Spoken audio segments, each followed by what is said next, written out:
Well, guys, welcome to our mid-season review slash preview, if you will. Can't believe we're already at that stage of the season, though.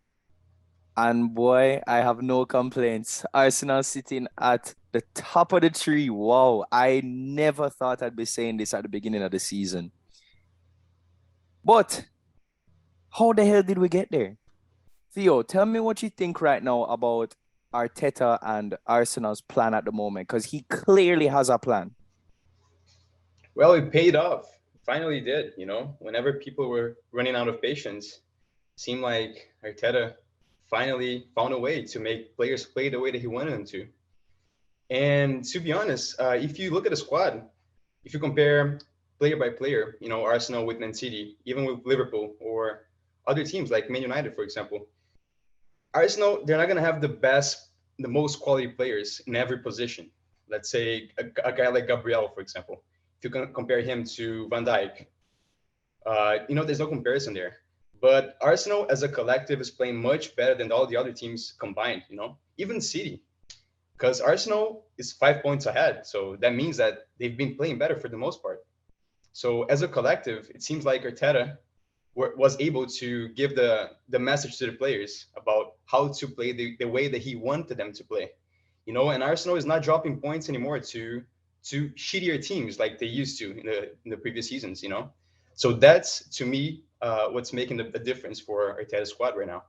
Arsenal is just the best team so far in the tournament, and players like Odegaard, like Nketiah, even Partey, who's playing a lot better now, they are making a huge difference for Arsenal in those matches.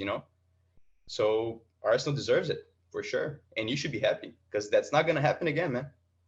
Yeah, don't talk too soon, but I definitely agree with you on that fact. I mean, Arsenal's ability to not lose the matches that they should be winning and collecting points where we really should be collecting them, I think that's a huge difference. But one sec, I don't know if you have any other thoughts on what you think is really the main factors to how Arteta was able to rally up this sort of performance halfway through the season. I mean, the main factor is you see a lot of changes and maybe a bit of disagreements at other clubs, most knownly at Chelsea, Spurs, even Liverpool to an extent. But this club, it seems to me at least, that everyone's bought into his idea, his philosophy. Finally, after what, 3 years, right? 2.5 years, I'll say, because he came in December of 2020. So, and again, I mentioned before, credit to Arteta, but also credit to the Arsenal, the board members, because I mean, you look at Chelsea fans right now, they're asking Arsenal fans, how the hell did you endure this for 2.5 years? Boy, we've endured it for a lot longer than that. Because this has been a long haul for us to see ourselves at the top of the Premier League with this type of confidence at least. Well, yes, Arteta has taken you to a recent highest in the last 15 years, but also he's taken you to the lowest in the last 15 years. You've never finished eighth twice in a row, and he did that. So I was one of them who said maybe it's not the right time for him because no doubt all the managers saying how brilliant he is, of a tactical mind he is, but the squad wasn't ready, right? And what amazing turnaround with that bit of patience from not only I know a lot of the fans wanted him out, but I know you weren't one of them. So Although I did very ask questions, I did raise questions, and that is something that I will consistently and continuously do for as long as I am an Arsenal fan, which is for the rest of my life. Fuck it. But Theo, can we go all the way? Well, that's a tough question, Noah, because City is on your back, 5 points away. I mean, 2 games apart. If they beat you on a whenever they play against you, and one more game, well. They I play they would say play they play twice. So if City win those two, then there you it's go. yeah. Not saying they will, but that 5 points is nothing for City. The man is so scared to jinx it. Nah, but speaking But of City still, though, I wanna hear though about a little bit about City. So City, I mean, clearly on paper, they are just the strongest team. They're expected to still overcome Arsenal and win, even with a 7 point gap. That was the case last week. I know it's 5 now because Arsenal dropped points against Newcastle. By the way, what the hell was Kepa doing for that goal, bro? You literally lost your team the match. Can He City, did. this is the question I have for you, Theo. Can City, or not can, because we know they can, but will City be able to muster up the points necessary in order to catch Arsenal back? Well, last year they were. They won 18 out of the last 19 matches. So if they do the same again, I would say that that's a big issue for Arsenal. You know, I don't think Arsenal will be able to catch up. You know, winning 18 out of 19 games, that's tough.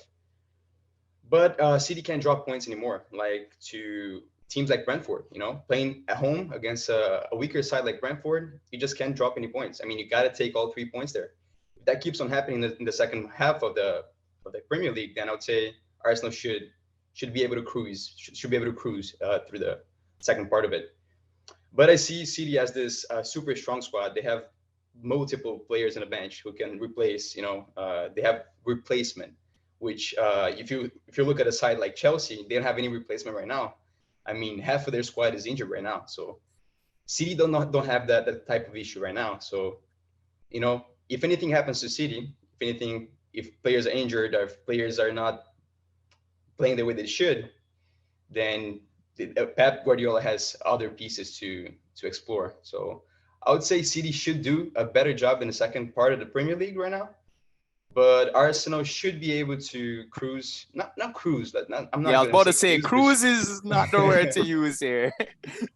should be able to maintain the lead. Not sure how big the difference is gonna be. Maybe it's gonna be a 1 point difference at the end of it, but I do see Arsenal taking the lead here.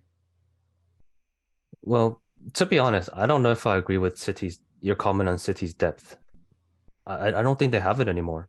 I mean, if you're speaking of just depth, yes, they have it in the name of, Grealish, but Grealish is a shell of himself back at Aston Villa. Big assist today, though. Yep. Well, you mean Kepa's assist? But it's just they don't have the depth. I mean, this is what we mentioned in the summer when they let go of Jesus and Sterling. Now, they weren't the most prolific of goal scorers, but City's energy was from the deep benches and everyone who they could rely upon.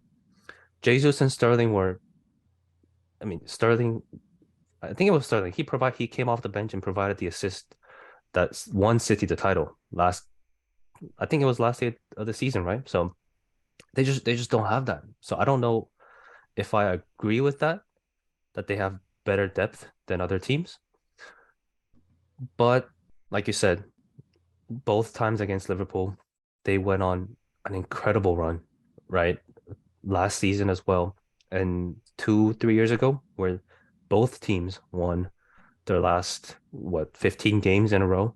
So I personally don't see that happening though this season. I feel like Arsenal might just pipe them to the title because I don't see City as the same side as they were even last season.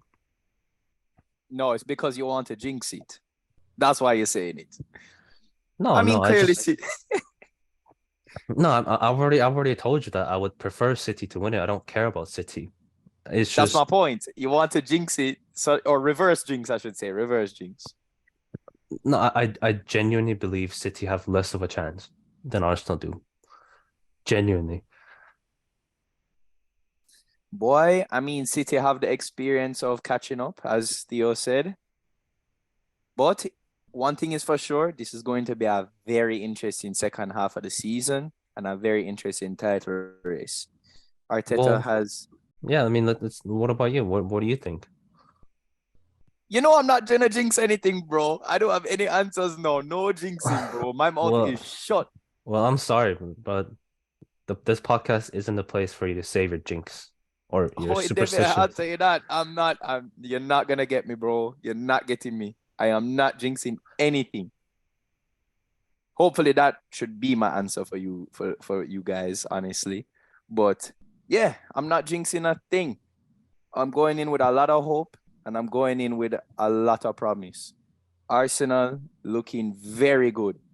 The only thing I would say that is worrying me at the moment is that same thing that Theo said that City has in strength, which is depth. Right now, one injury to a crucial position, especially CM, could be a deciding factor.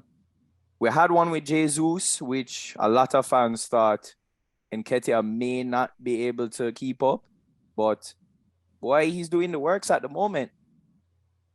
So that's one thing I'm a little concerned about. If we stay fit, we're looking strong. But other than that, that's the only thing I'm worried about. Well, how do you see Arsenal whenever they play City in those two matches? Oh, I think that it's gonna be a great game. I don't think it's gonna be anything like how it was in the past where we got just absolutely smashed. I don't see that happening. Last year, New Year's Day, we had a very good match against them. They had to basically scrape through in the last minute. We got a Gabriel sent off in very ridiculous circumstances, and we put up an excellent fight. So City is not somebody I'm necessarily scared of anymore. I definitely was in the past, but now I believe Arsenal have what it takes to go toe to toe with City. My friend, I think you just jinxed it. You should definitely be afraid of City, man. Hey, if I jinx those two matches, I'm gonna win the league. I won't have any problems. But let's talk about City's rivals a bit. Your side one, sir. Man United. I would say that a lot of people were quite skeptical about Man United at the start of the season.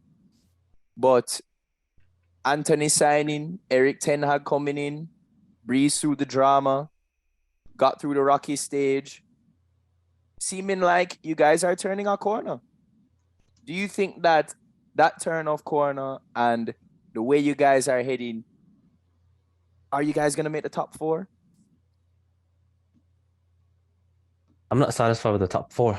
Title charge is on second half of the season. All right. Now back to reality. Being delusional. I'm only saying this because this is I know a lot of United fans will know what I'm saying. This is a very famous clip. But yeah, I mean, a big turnaround, right? So I don't think many people, especially after those two matches, would have expected us to be level with Newcastle on points with one game in hand. Which, well, I mean, we'll touch on Newcastle later, but I mean, the big difference is I don't even need to mention it. The stats tell you the defense a lot more stabilized. 8 clean sheets in 17 games, which is what we achieved in all of 38 games last season. That's the biggest difference. You know, defense. As long as you're not conceding, you're at least not losing, right? And now 1 point may not be enough, but your attack, it's more likely to fluctuate up and down. Whereas if you're defensively solid, you always have a chance in the game. And that's the biggest thing. 13 of the 20 goals that we conceded in the league came in 3 games, right? That was Villa, Brentford, and City. So great to see. I still don't know if we make it to the top four because of our lack of goals. I know we can get away with lack of goals against sides like Bournemouth, Wolves, and Forest. It's fine. We're gonna keep on getting chances, but against the bigger teams, you have to dispatch those chances away. And sometimes when you don't, it's gonna haunt you. It hasn't haunted us yet, right? A lot of the games we've been winning by a goal, and it's worked out, but that's what I'm scared of. But I mean, we'll see. But promising signs. I still think we miss out on the top four at the end of the season. And he's back with the reverse jinx. Theo, what about Man United has impressed you the most? Is there any key players or any key moments that have really impressed you that you would say are standout moments for Man United? Well, like once I just mentioned, it seems like they're up and down every now and then, but Man United seems to have a savior for every single match from now on. At first it was Anthony. You know, I think he scored for 3 or 4 matches in a row, if I'm not mistaken. And then Garnacho scored one to secure a win for you guys. And then Rashford now scoring for 3 matches in a row. And even a Rashford guy is like someone I'm going to talk about a bit. Martial, I mean, he didn't score, he wasn't that influential, but he's more active, he's more vibrant, he's more energetic. Just the way that he played against Wolves. I mean, I don't really like the guy, but the way that he played, he made me kind of feel like I do want to like him again, you know? Just the way that he played. I felt like he added a lot to the team. He was moving all over the place, trying to steal the ball from the defensive side of the Wolves team. He didn't score. He had a clear chance. He missed a clear chance inside the box, the 8-yard box.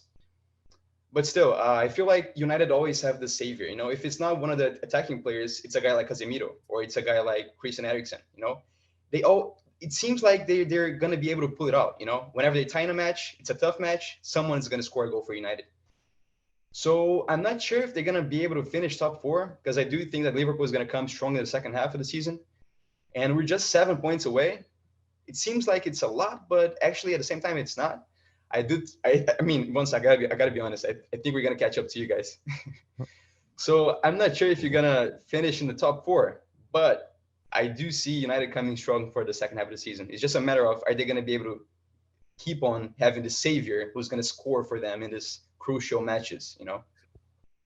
Well, not without Van Dijk, he won't be catching us. Oh, I'm sorry. Even Van Dijk wasn't. I mean, I saw the last game. It was Brentford. There was a throw ball that he was way high up in his own half, or I think it was past his own half, and he just couldn't catch up to. I think it was Mbuemo, and I've Yep. never seen that from Van Dijk. And maybe Seemed like because he he was was hurt. off. Yeah, Yeah. maybe because he was hurt. But yeah, and it doesn't look good apparently. So Speaking of top four, a somewhat surprised team. I mean, surprise for me, who is making a big statement in a top four charge. Newcastle United. They are like something is up with them now. I mean, they're really scary now, especially now with the funds in. They're gonna look to make more investments next season. Season after that, they're just at the start of their transition phase that we saw City go through in 2008. How scared are you of them? I mean, they look to take up a top four spot now. Well, they conceded the least amount of goals out of every team in the Premier League so far. How impressive is that, you know? A guy like Pope. Before the season started, I wasn't too confident on Pope as a keeper for Newcastle, but it seems like he's pulling it off, you know? Once I, oh, sorry, I was going to say Newcastle and I said one side. Whatever. A team like Newcastle, they don't have like huge names, but whoever they have right now, like they're doing an excellent job. A guy like Joe Ellington, whenever he comes in, he just adds so much to the mid. And I mean, of course, I'm gonna be biased towards Brazilian players, but Bruno Guimarães, man, what a player that guy is! hey, It's Joe just Linton is too much. Brazilian too.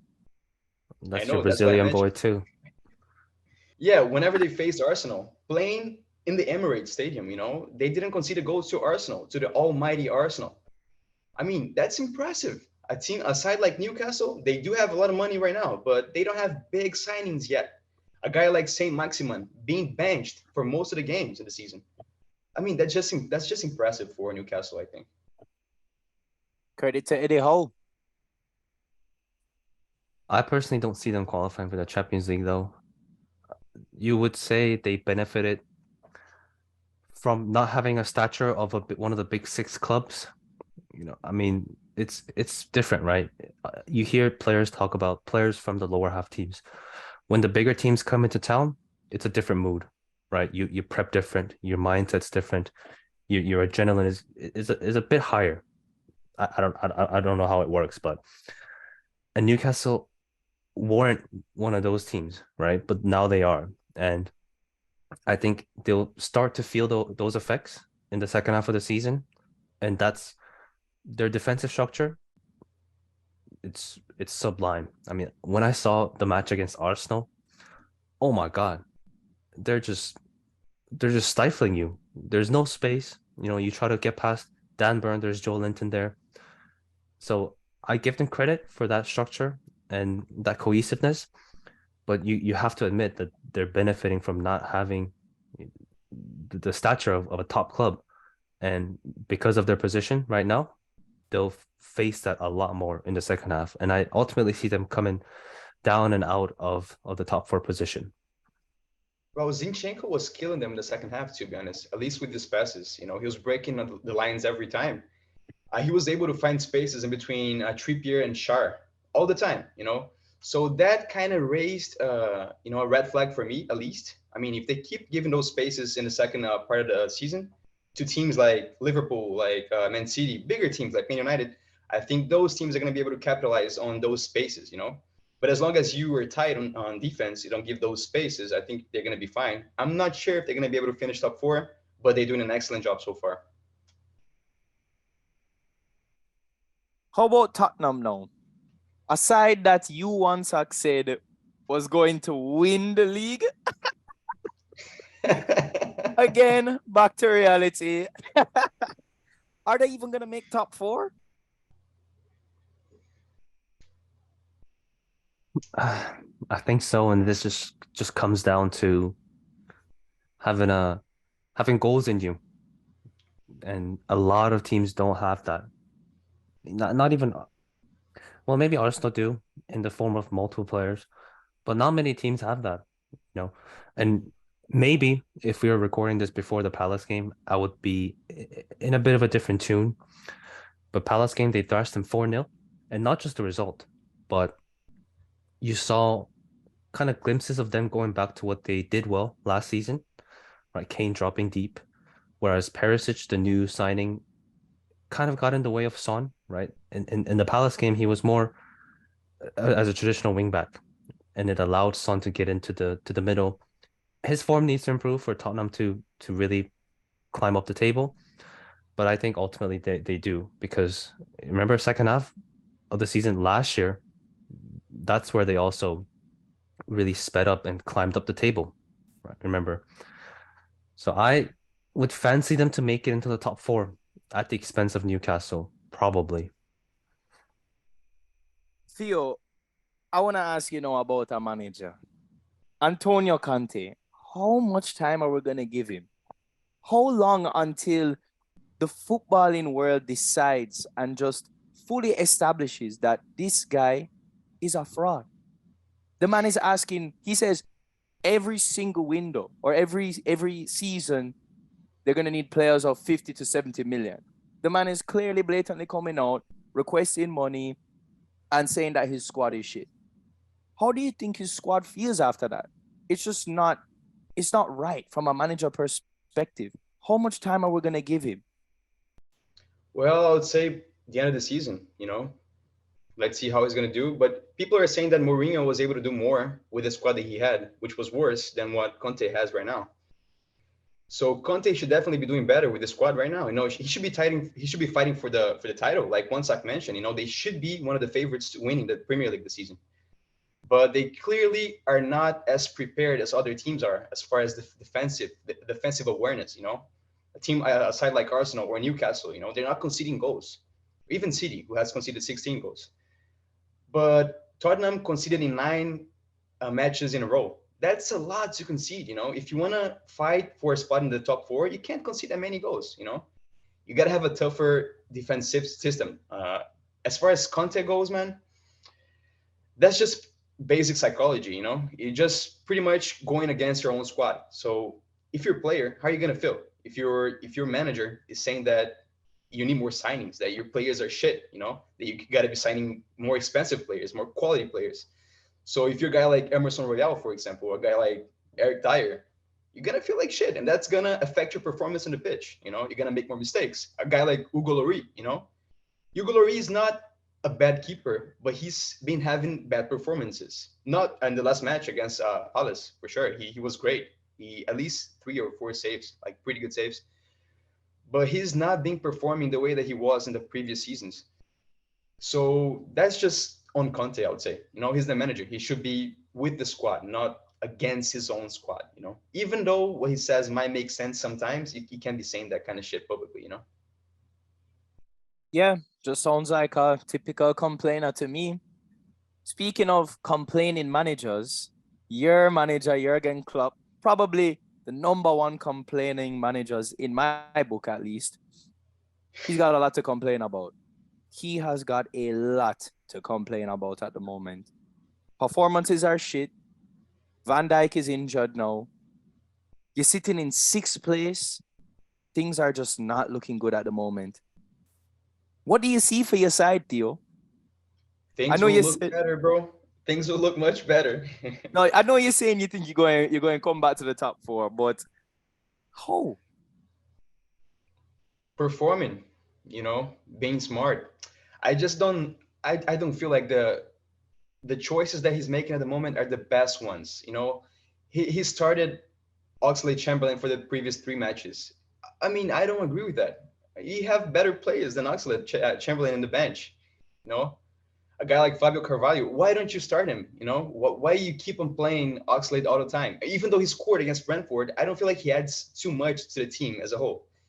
Yeah, he knows how to play defensively. He knows how to tighten up spaces and all.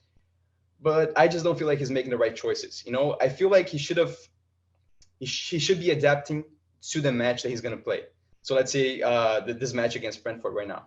He started with Oxlade and Elliott. I don't think that Elliott should be starting this match. He definitely looked too nervous in this match. So why not start Keita? More tightness in the mid. Just prevent Brentford from having spaces. Also, Keita is better in air balls, so more defensive awareness to the team as well. And I mean, if you're gonna concede that many goals, on corners, I mean, that's just insane. Liverpool conceded 5 goals against Brentford. I mean, lucky to us. I mean, 2 of them were rolled off. But I mean, conceding 5 goals to a side like Brentford, and Ivan Toney wasn't even playing. That's just absurd. And for sure, things are not right. I'm not. I mean, I don't want to blame it on Klopp. I want to say that it's half Klopp, half the players. Because at the same time that we don't, Klopp, I don't feel like Klopp is making the right choices. Also, he doesn't have the players that he needed at the moment. A guy like Van Dijk, he's injured. It's not Klopp's fault that Van Dijk's injured or that he wasn't performing as well as he should. But I feel like some of the choices that he's making are not the most appropriate ones at the moment. So I think he should be more aware of whoever he's going to face and adapt his team. Even though if you're going to play rougher, if you're not going to play as dominant as you wanted to. I mean, sometimes you're going to have you got to have players like Keita playing, starting for you, so you can control the mid and not give spaces to the opponents. So I feel like at the end of the day, it's up to his choices. And as long as he make the right choices for the second half of the season, I think we're going to be doing a better job. One talk, is that a fair take? I don't think it's fair to blame the players. These players took you to 4 finals last season, right? Not the same players. Majority of them. I mean, who did you sign this summer? Well, a guy like Tsimikas, he didn't play a great match against Brentford. A guy like Oxlade, he wasn't starting every match for the past seasons. He was a bench player. A guy like Elliott, he's still very raw. He's a great player, don't get me wrong, but he's still very raw, very young. So we don't have Jota anymore. He's injured. We don't have Luis Diaz, who's also injured. Firmino's not been playing. Salah is not performing the way that he was. So, it's also on the players, I would say, not only on Klopp. Yes, but you have to look at the circumstance, right? Klopp this summer, he was offered a midfield signing, a creative midfield signing, and he's the one who said no, right? And when your team's gone to great measures, great success. You won the league, you won the Champions League. You fell short a lot of the times, but still, a lot of teams would bite your hands off to have the success you had. But when you're not replenishing the squad as a top team should be, I mean, that's a problem. And Jurgen Klopp, famously, he's known to hold on to players a bit too long, right? Chamberlain, Keita, all these guys should have been let go. They're not good enough. They should have been let go. You should have signed somebody else. And he's the one who made the choice to not sign anybody and to not sell these players. So they're not good enough. Plus, players who are underperforming. I mean, not only you need competition, but you need some rejuvenation through new signings, new ideas, and they just haven't had that for what 4 years. Jamie Carragher Wow. came on, right? He said the only midfield signing the last 4 years was Thiago. That's it. That's just Fabio Carvalho too, man. well, I'm talking about just the midfield signing, right? And that's why your midfield is getting overrun right now. You see it. It's Henderson's been not performing for the last 2 years. Harvey Elliott, I don't know what his best position is. People say he's good. I don't know if he's good. Like he hasn't shown anything, right? I really don't see how Liverpool finish in the top four if you don't sign anybody. And I don't think you will because you're gearing up for Jude Bellingham in the summer, right? So I really don't see Liverpool finishing in the top four, to be honest. Well, Gapco is joining us too, but I see what you're saying about the midfield, true midfield position. Well, we made big signings still. A guy like Darwin Nunez, who was supposed to be our Erling Haaland, we didn't even touch on Nunez still, which is a big disappointment so far, man. I'm super sad whenever this guy touches the ball. It's just, you just expect him to make a mistake. That's just, man, I mean, it's such a big signing like that. How do you expect a guy like that to make a mistake on every touch he has? He can even pass the ball straight. But I do have hopes on the guy. I do feel like he's gonna come back strong. I'm not sure when. I'm not sure how long that's gonna take, but that was a big signing. But as far as a midfielder goes, Thiago was a big signing, and Thiago is on and off. He doesn't perform that well most of the matches. That's why we're struggling with the midfielder, like you mentioned, with the midfield, like you mentioned. So that's a point, yeah. But I'm not sure if bringing new players at this stage is going to make a difference right now. I would say that the most important thing is to have the right mentality and to make the right choices in the matches. Uh, it's tough, man. I definitely think it's tough to be playing the way that we're playing right now, but I do have high hopes for the team as a whole. They've been playing together for the past, 4, 5 seasons, Klopp managing the team. So I do think he's going to find a way to make the team make a sprout again. You know, that makes sense. A manager who needs to try and bring some rejuvenation to his team. Graham Potter, a guy who put in an excellent system in at Brighton, proved his worth there, has now come into Chelsea to try and prove his worth there at a big club or a relatively big club compared to Brighton. He's just not doing the works at the moment. Chelsea are sitting 10th at the moment. They are currently, what's the math there? 19 points off the top, away from the top. First place, Arsenal. Arsenal is first, by the way. Don't know if everybody remembered or not, but just reminding everybody real quick. Why are Chelsea 10th? What is wrong with Chelsea? I know they're missing a striker, but there has to be more than that. Their goals against is not that bad, actually. They're not really conceding that crazily when you look at the numbers. But then you see some bullshit like Kepa today. You have one job, bro. Just stretch out your hand. What are you doing? And now the man has costed his side 2 points. But what really is wrong with Chelsea as a whole? Because no striker cannot be the only reason why they are sitting in 10th. Before this match, they had 8 players injured. Right now, they do have Sterling injured too and Pulisic. So 10 players right now, which is a lot. You know, I don't want to blame it on the manager because, remember Arteta, Noah?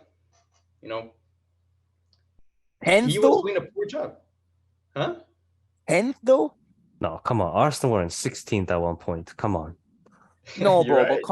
come on though. This is Arteta did not have the resources that Graham Potter had. Come What on, what look at what the what resource? Graham Potter's had 0 signings. no, but look at the squad difference. Chelsea squad ain't that great. I said it in the summer. Somehow they spent 300 million and got weaker. Their squad ain't great. But is it that shit? Like, are you Yes, serious? it's not that shit, but Arsenal squad weren't 16th shit either.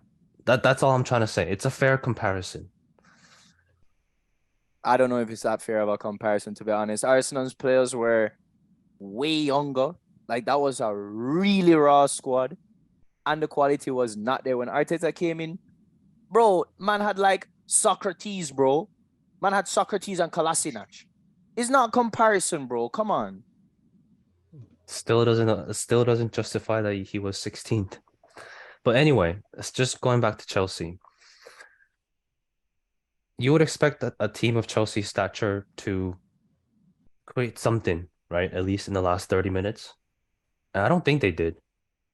I think that really tells you something that the players look lost, really. I don't know. I'm not saying they're not good enough. And I mean, they're better than to be sitting in 10th. That's no doubt. But they just look lost. They don't know what they're doing. They don't know what they're supposed to do. And I don't really blame them. I mean, they've had so many changes, right? A lot of these players went through the the Roman sale. He was forced to sell, and the new owner comes in, seemed to be trusting in Tuchel, and then just sacked him because he didn't talk to him or whatever.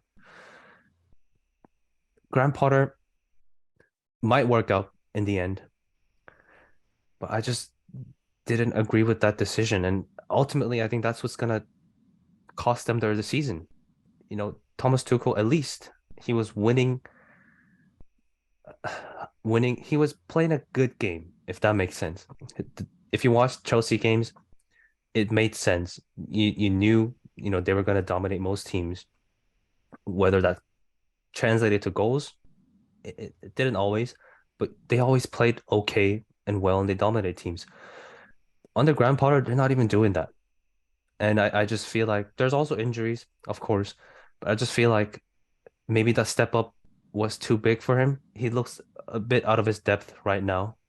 He doesn't know what to do, if that makes sense. And that is being shown on the pitch by his own players. Yeah, well, you just mentioned being too raw. I mean, he brought in players that at least I didn't even heard about, like Hutchinson, who is your guy, Noah, like a guy like Hall, or even Gallagher, who's not been playing that well for Chelsea whenever he comes in. But I think it's a little too unfair with Chelsea because Chelsea did play well in the first half against City today, and they dominated the first half in some parts. They had chances, they hit the post, they almost scored a goal, but still, they're not performing as they should. So, what do you think, Noah? Do you think they're going to be able to pull it off in the second part of the season, or are they still going to be struggling? I think they're struggling. I think they're gonna continue to struggle. I don't see Graham Potter getting a hold of his team. I don't see them starting to now just randomly turning around to trust him. I believe that it's gonna continue and he'll eventually leave. And it will be another Chelsea manager that ends up leaving, whether Yeah, that's fired or has to go. it's crazy that two of the best players for Chelsea are defenders. Reece James and Thiago Silva at the moment, which is crazy. Yeah, that's certainly worrying for Chelsea, but I hope they don't turn it around for our sake. Yeah, none of us here want Chelsea to turn it around. So, but that will be it for today's episode.